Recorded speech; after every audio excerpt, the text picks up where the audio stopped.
Chapter 2: The Story of Story. The limits of my language means the limits of my world. Ludwig Wittgenstein. Humanity has searched for meaning since its beginning, and we find it in story, the story that we tell ourselves. Thus, a world devoid of meaning becomes meaningful.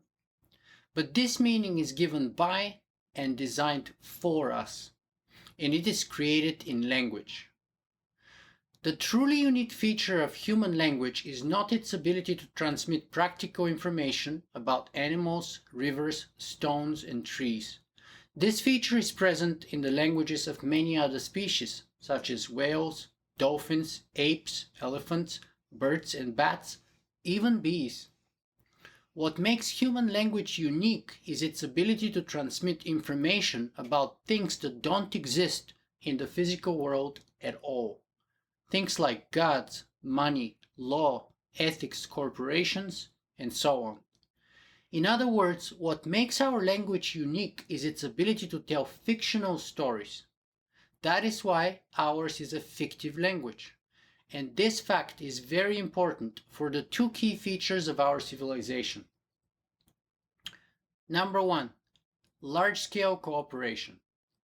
Neanderthals and Cro-Magnons rarely cooperated in groups larger than 150. This is the so-called Dunbar's number.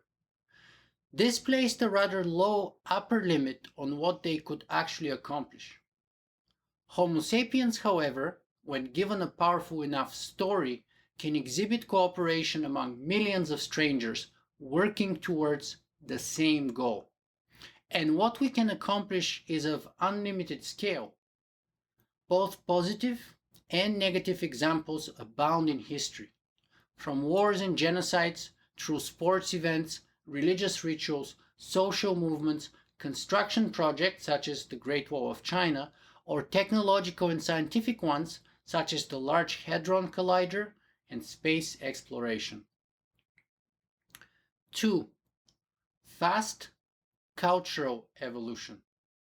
What this means is that when we change the story, we change the culture. When enough people switch the story they believe in, we have a revolution. For example, in 1789, the population of France switched almost overnight from the story of the divine right of the king to the story of the sovereignty of the people. Liberté, égalité, fraternité. Now known as the French Revolution, this phenomenon shows how cultural revolutions, in contrast to genetic ones, are very fast.